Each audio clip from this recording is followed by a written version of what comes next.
사람의 생각은 크게 두 가지로 나눕니다. 열린 생각과 닫힌 생각이라고 부르는 것입니다. 열린 생각이라는 것은 또 열린 사고라고도 말합니다. 열린 사고는 내가 알고 있는 것 외에 외부에서 전달되어지는 정보나 여러 가지 소식들을 열린 마음으로 받아들여 내가 무엇인가를 판단할 때 내가 알고 있는 것과 함께 동일한 비중으로 밖에서 들려지는 소식들을 잘 종합해서 판단하고 생각하고 사고하는 것을 열린 사고라고 말합니다. 반대로 닫힌 사고나 닫힌 생각이라는 것은 내가 알고 있는 것이 전부인 겁니다. 외부에서 다른 사람이 정확한 정보를 주어도 그것은 아직 내가 경험해 보지 못했고 내가 알지 못했기 때문에 나의 판단과 행동에 아무런 영향력을 미치지 못하는 것, 즉 자신이 알고 경험한 것에서 판단하는 것을 닫힌 사고, 닫힌 생각이라고 말합니다. 우리의 경험은 매우 중요하죠. 그러나 그것에 우리는 우리의 생각과 행동과 판단을 할 때 우리가 알고 있는 것에만 너무 집중해서 판단하고 흥미를 보인다라는 것이 조금 문제가 있다는 것입니다.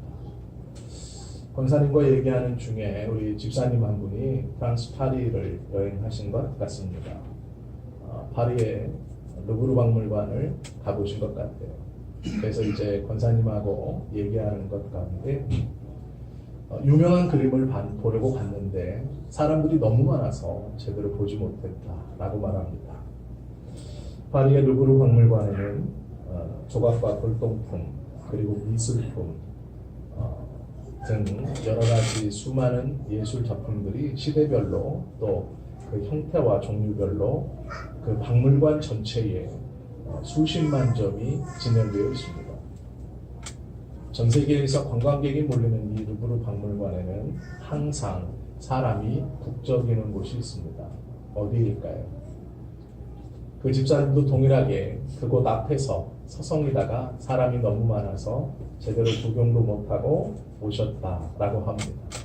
레오나르도 다빈치가 그린 모나리자 그림입니다. 이건 다 알고 있기 때문이죠. 루브르 박물관이 세계에서 제일 큰 박물관이다라는 것은 알고 있고 수많은 작품들이 있다는 것은 알고 있습니다. 그런데 문제는 그 수많은 작품 중에 알고 있는 작품은 딱 하나입니다. 모나리자. 그래서 그것을 한번 보고 싶은 거예요.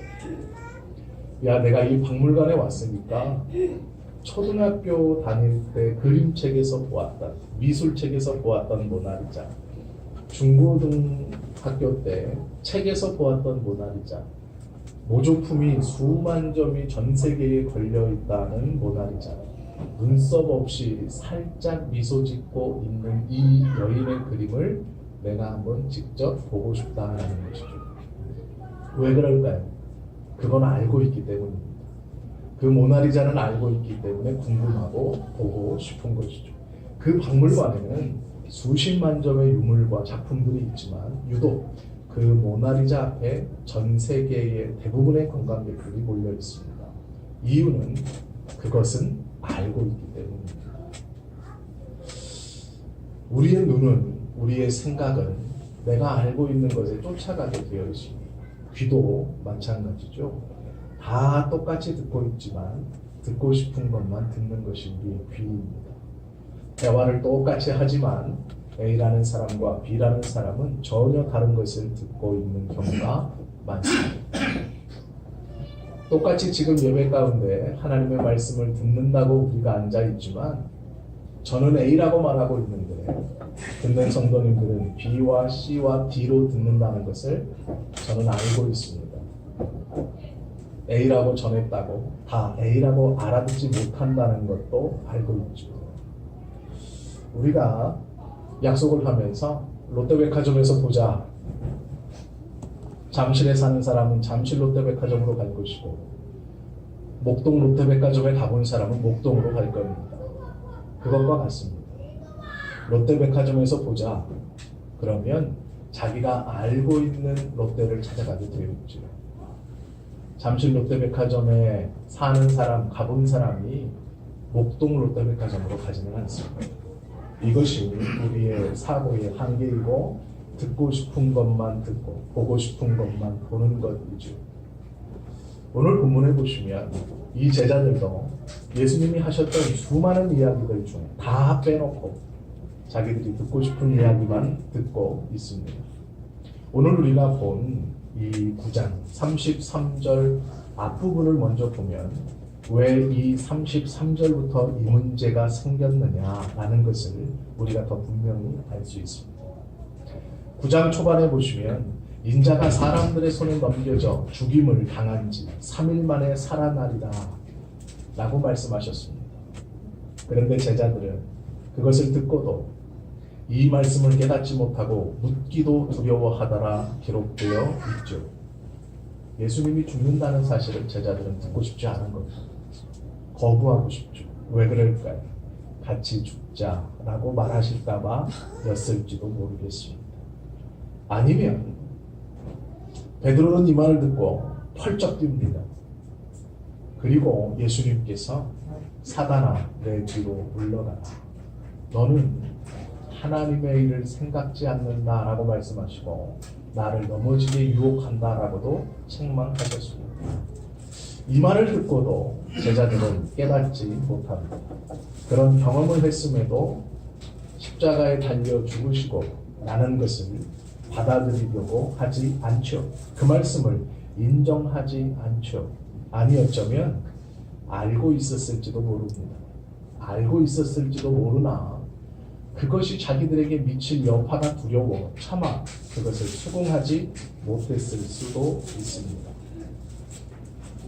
앞장에서 누구든지 나를 따라오려거든 자기를 부인하고 자기 십자가를 지고 나를 따르라 말씀하신 이 예수님의 말씀을 그들은 기억하고 있습니다. 그런데 십자가에 달려 죽는다 라고 말하는 그러면 예수님께서 죽으시는 그 십자가를 내가 지고 동일하게 죽어야 하는가라는 두려움이 임했을지도 모릅니다. 예수님의 말씀을 무시한 채 그들은 누가 크냐에 관심이 있었습니다. 그런데 오늘 이 사건 전에 일어났던 사건이 참 재미있습니다.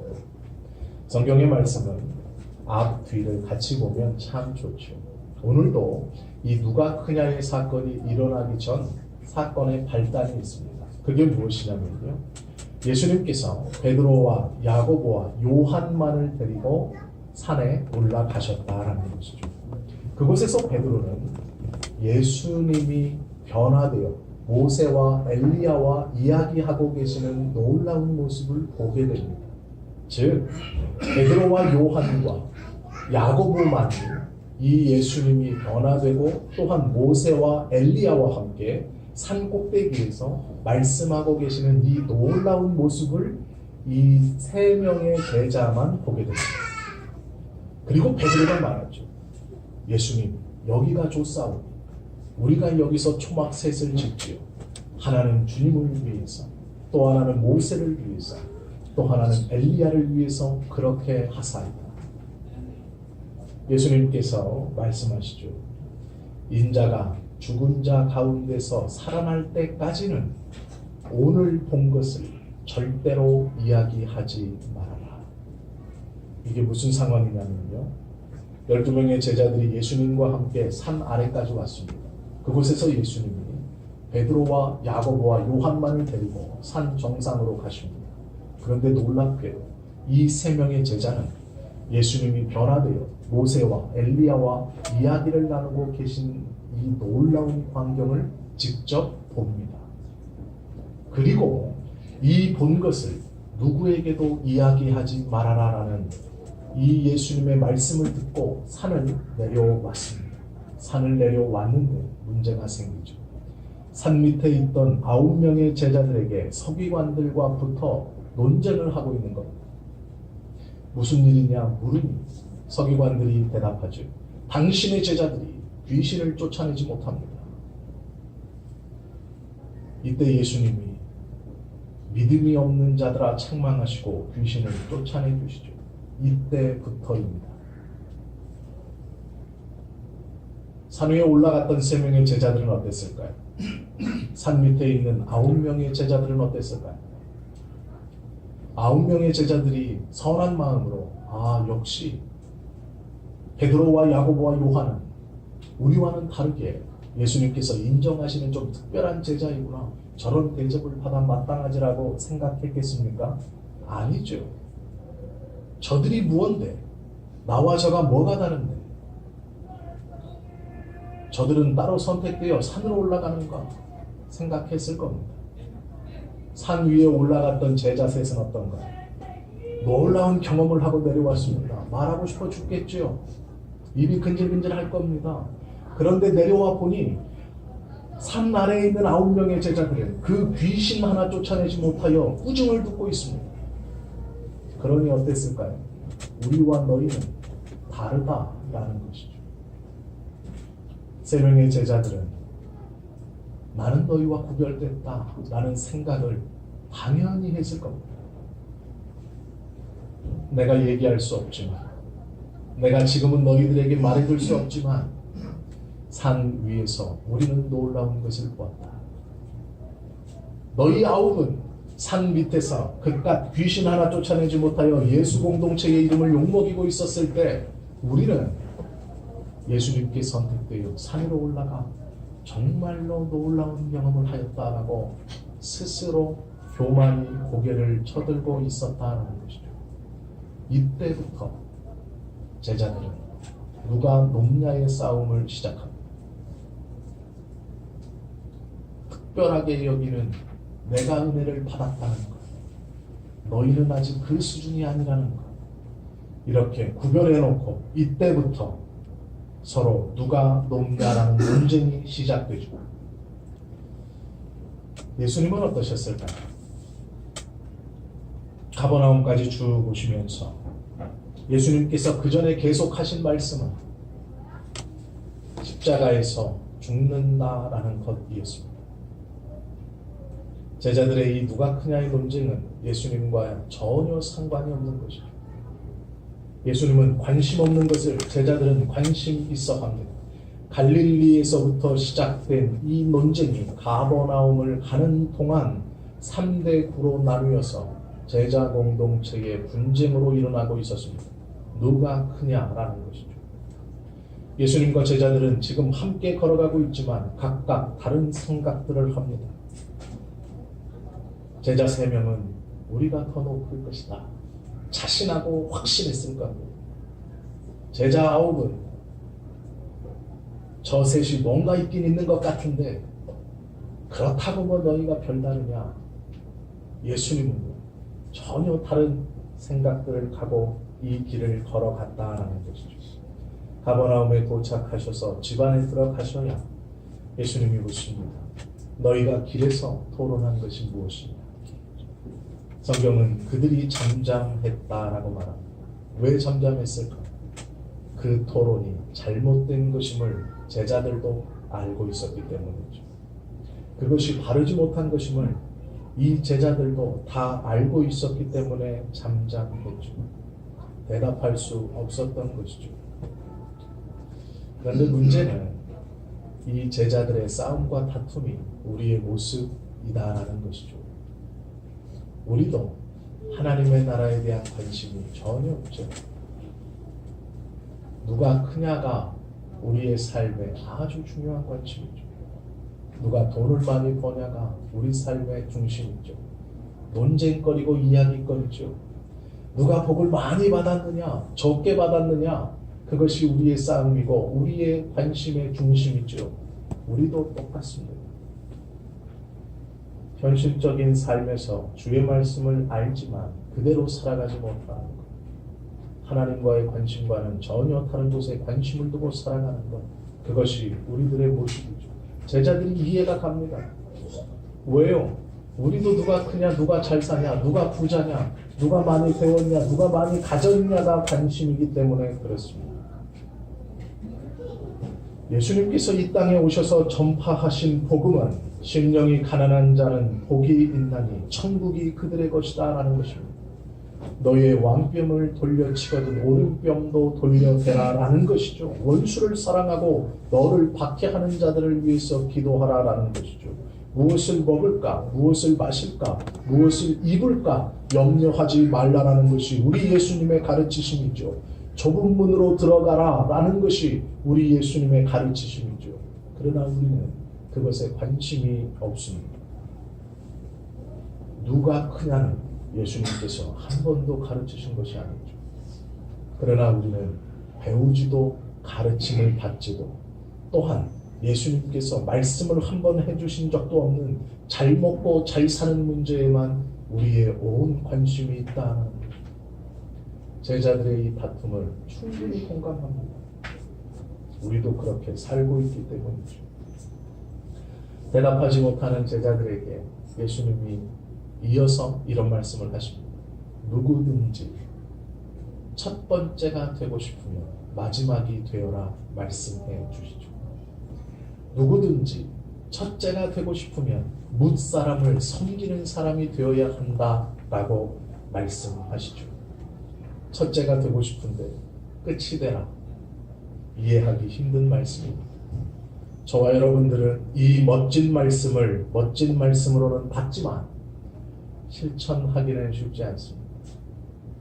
첫째가 되고자 하는 마음을 가지고 끝으로 가보십시오. 세상은 끝으로 끝맺음을 합니다.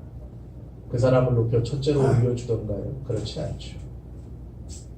뒤로 가면 뒤로 갈수록 저 사람은 그냥 뒤에 있어도 된다라고 생각합니다. 아무도 그를 앞으로 높여주지 않는다는 것을 우리는 알고 있죠. 우리가 뒤로 가면 언젠가 첫째가 될 것이다. 천만의 말씀입니다. 세상은 그렇지 않죠. 저와 여러분들은 경험적으로 그것을 알고 있습니다. 첫째가 되기 위해서 끝을 선택했는데 그냥 끝으로 끝나버리면 어쩌나. 그것이 우리가 가지고 있는 두려움이고 세상의 방법이라고 생각합니다. 섬기는 자리를 선택하면 첫째가 된다는 보장이 있어야 됩니다. 세상은 섬기는 자리에 가면 사람들은 그 섬기는 자리에 있는 사람을 무시합니다. 또한 첫 번째 자리를 보장해 주지 않죠. 그래서 섬기는 자리와 끝자리를 선택하지 않는 것이죠. 그러나 예수님은 첫째가 되고 싶으면 섬기는 자가 되라. 첫 번째가 되고 싶으면 마지막으로 가라 라고 말씀합니다. 왜 그러셨을까요? 제자들과 예수님과의 생각의 관점의 차이가 있기 때문이죠. 제자들은 지금 누가 크냐에 관심이 있습니다. 그러나 예수님은 사람이 먼저 되어야 한다라고 가르쳐 주시는 겁니다. 누가 크냐, 제일 앞서가는 것이 문제가 아니라 사람을 사랑하고 사람을 섬길 수 있는 사람이 첫째다라고 가르쳐 주시는 것이죠. 오늘 본문에는 이 마가복음에는 없지만 마태복음에 보시면 18장 1절에 제자들이 예수님께 예수님, 천국에서는 누가 큽니까? 라고까지 묻습니다. 이 땅에서 지금 누가 큽니까? 알겠습니다. 첫째가 되고 싶으면 마지막이 되라. 알겠습니다. 우리의 대답에 동문서답해 주시는 예수님의 의도를 조금은 짐작을 합니다. 그러면 예수님, 천국에서는 누가 큽니까? 라고 묻습니다. 제자들은 마지막까지 그들의 관심사가 무엇인지 명확하게 드러내고 있죠. 천국에서 누가 클까요? 목사가 크겠습니까? 장로님이 클까요? 권사님들이 클까요? 천국에서의 누가 큽니까? 라는 질문 자체가 잘못된 것이죠. 천국에 과연 누가 큰 자가 있습니까? 그러나 제자들은 그것이 궁금합니다. 예수님, 그럼 천국에서는 누가 큽니까? 이 어리석은 질문을 제자들은 계속 이어갑니다. 천국에서조차 있지도 않은 서열을 따집니다. 위아래를 찾습니다.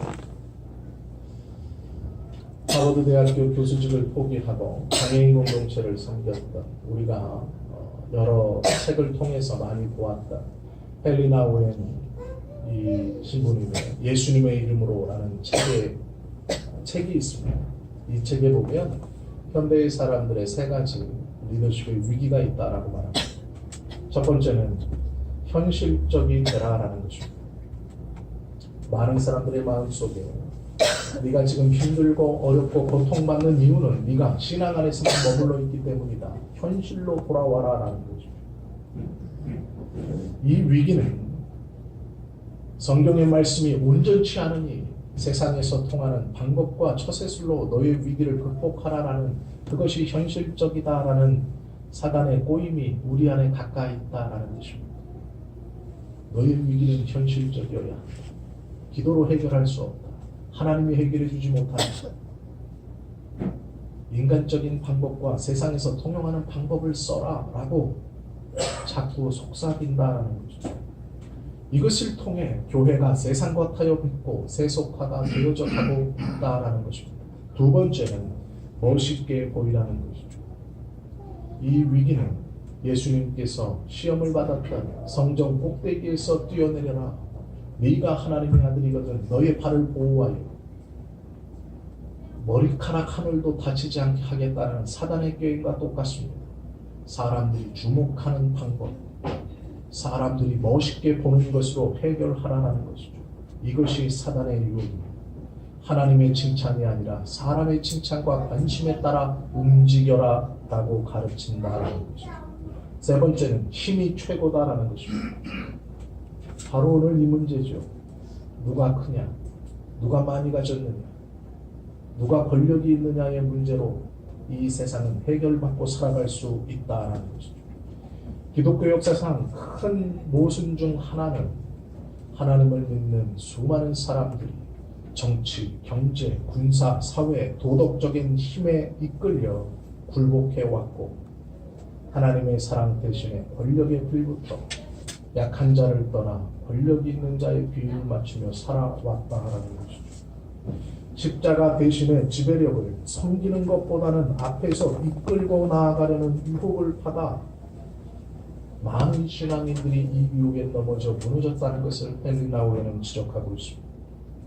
누가 크냐를 가지고 토론하던 제자들에게 첫째가 되고자 하면 끝이 되라는 이 예수님의 대답은 도저히 이해할 수 없는 대답이었지만 이 예수님의 말씀이 우리에게 오늘 들려진다는 것을 우리가 기억해야 합니다. 첫째가 되면 끝이 되라라고 하시고 예수님은 그러면 그 끝이 되는 것이 무엇인가를 알려주십니다. 이윽고 그 예수님이 어린아이 하나를 옆에 세우시고 제자들에게 보이며 말합니다. 누구든지 내 이름으로 이런 어린아이 하나를 영접하면 곧 나를 영접하며 누구든지 나를 영접하면 나를 영접함이 아니요 나를 보내신 이를 영접함이니라 가르쳐 주시죠. 끝사람이 되는 게 뭘까요? 어린아이를 영접하는 것입니다. 그러면 어린아이를 영접한다는 것이 무엇일까요? 자신의 권리를 내려놓는다는 것입니다. 교회는 어떠한 곳이 되어야 합니까? 교회는 절대로 누가 크냐를 묻는 곳이 되어서는 아닙니다. 누가 크냐라는 것을 묻는 것은 교회가 아니죠. 네가 세상에서 얼마나 가졌느냐 그것이 중요하다. 아니요. 그것은 교회의 모습이 아닙니다. 누가 크냐를 따지는 것 세상의 기업이죠. 교회가 아닙니다. 교회는 오로지 생명을 살리는 곳이어야 하죠. 그것이 교회의 본질입니다. 더 쉽게 얘기하면 교회는 영접함이 있어야 하는 곳입니다. 가진 것 없고 약하고 어린아이가 영접받는 곳 그것이 교회이죠. 좀 더 구체적으로 표현하면 신약과 구약을 구별하지 못하는 사람, 기도할 때 예수 그리스도의 이름으로 해야 한다는 것도 모르는 사람, 인격과 성품이 조금 문제가 있는 사람, 그런 사람들을 포용하고 수용할 수 있는 것이 교회가 되어야 한다는 것이죠. 교회는 진짜만이 모여있는 곳이 아닙니다. 가짜가 진짜가 되어져 가는 과정에 있는 곳이죠. 저와 여러분 모두도 사실 가짜일지 모르겠습니다. 이제 진짜가 되어져 가고 계신 것일지 모르죠. 영접하기 위해서는요, 자신의 권리를 포기할 수 있어야 영접할 수 있습니다. 첫 번째가 되고 싶으면 마지막이 되라라는 말씀은 너의 권리를 포기해라라는 것입니다. 누구의 권리일까요? 세 명이 따로 구별되어 산 꼭대기에 올라가 놀라운 경험과 이적을 본 너희 특별하게 생각하고 있는 그것을 내려놓으라는 것이죠. 산 밑에 남아 세 명을 질투하고 시기하며 저와 내가 뭐가 달라 라고 말하는 그 잘못된 마음을 내려놓으라는 것이죠. 예수님도 하나님의 아들이라는 기득권을 포기하시고 이 땅에 오셨습니다. 이것이 신앙의 본질이죠. 예수 그리스도를 믿는다는 것은 우리의 권리를 내려놓는다는 것입니다. 나의 권리를 가지고는 영접할 수 없죠. 어제 저녁을 먹으러 가는 중에 우리 집사님과 이야기를 나누면서 건물을 짓기 위해서 이런 땅을 매입했습니다라는 얘기를 들었어요. 오늘 말씀을 준비하면서 그런 생각을 했습니다. 잘 지어진 건물은 무엇인가? 아십니까? 제가 말씀드릴까요? 잘 지어진 건물은요, 기둥이 보이지 않는 건물이 됩니다. 기둥이 없어서 안 보일까요? 아니요. 모든 건물에는 기둥이 있지요. 그런데 잘 지어진 건물일수록 그 기둥이 눈에 보이지 않는다고 합니다. 교회는요, 섬김이 있지요. 봉사가 있지요. 헌신이 있지요. 그러나 그것이 자랑스럽게 드러나지 않는 것이 교회입니다. 하나님의 나라를 위해 열심히 봉사하고 순종하고 헌신하지만 그 헌신이 사람들에게 보여지지 않아도 헌신이 없는 것이 아니라 있지만 그것이 보여지지 않는 것이 온전한 교회의 모습이고 성도의 모습이다라는 것이죠. 어린아이를 영접하기 위해서는 어른의 권리를 내려놓아야 합니다. 아이와 눈높이를 맞추기 위해 쭈그려 앉아야 합니다. 그 아이를 끌어안아 고통스럽지 않기 위해 힘을 빼야 하고 그 아이가 알아들을 수 있는 언어로 이야기할 수 있어야 합니다. 아이의 입장에서 생각해 줄 수 있어야 영접하는 것이죠. 어린아이 하나를 세워놓고 우리 예수님께서 이 아이를 영접해라라고 말하는 것은 너희의 권리를 포기하라라는 것입니다. 신약성경에서는 권리를 내려놓음을 자기를 부인하고 자기 십자가를 지고 예수님을 따라가는 것이라고 우리에게 가르쳐주고 있습니다. 자기 부인하고 이것으로 끝나면 다른 기타 종교에서 가르치는 허무와 무소유가 될지 모르겠습니다.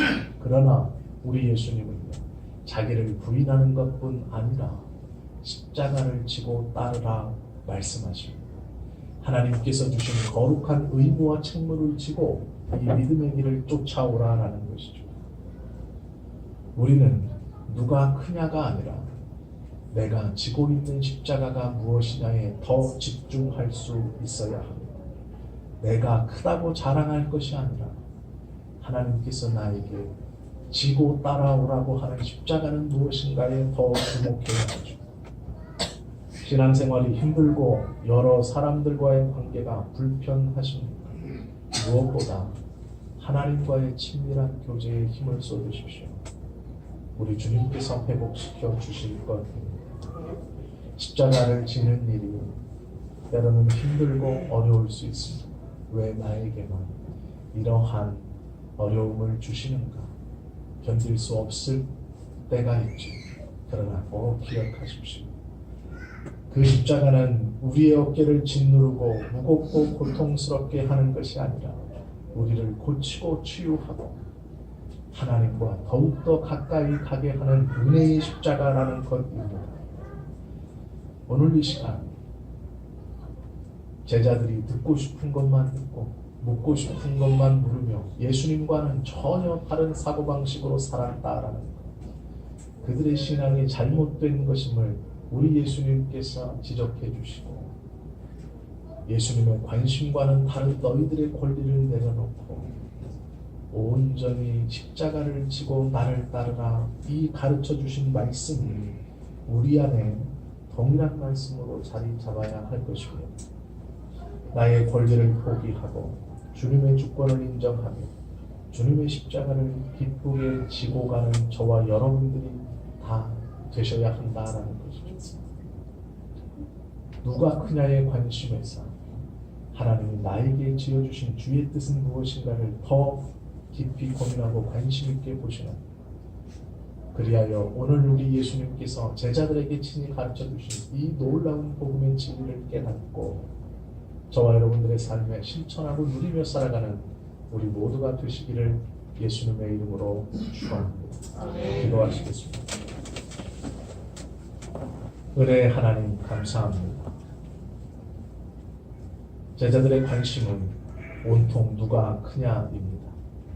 은혜를 받으면 받은 자대로, 그것을 받지 못한 자는 또 받지 못한 자대로 서로를 시기하고 질투하고 얕보면서 누가 크냐에 관심을 가지고 있는 모습을 봅니다. 또한 이 땅에서 누가 크냐뿐 아니라 천국에서조차 누가 크냐를 궁금해합니다. 하나님, 이 잘못된 신앙의 모습이 우리에게도 있다는 것에서 우리가 눈물을 흘리며 가슴을 치고 회개해야 할 것입니다. 우리도 누가 크냐에 관심이 많이 있습니다. 누가 큰 교회를 하느냐, 누가 돈을 얼마나 버느냐, 세상적 지위와 명예가 얼마나 높으냐, 그것이 어느샌가 교회 안으로 흘러들어와 교회에서도 세상에 가진 명예와 권력과 부가 교회 안에서에도 그대로 권력과 명예와 부가 되고 있는 이 가슴 아픈 신앙의 모습이 우리 안에도 있음을 주님 고백합니다. 모든 것을 내려놓게 하시고 하나님의 말씀대로 온전한 신앙 안에 한 걸음 한 걸음 걸어가게 하옵소서.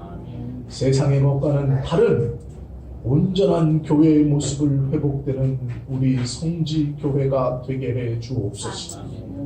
하나님 아버지, 주의 뜻이면 이것도 하고 저것도 할 것이라는 고백이 우리의 삶에서 그대로 일어나게 하옵소서. 주님께서 주시는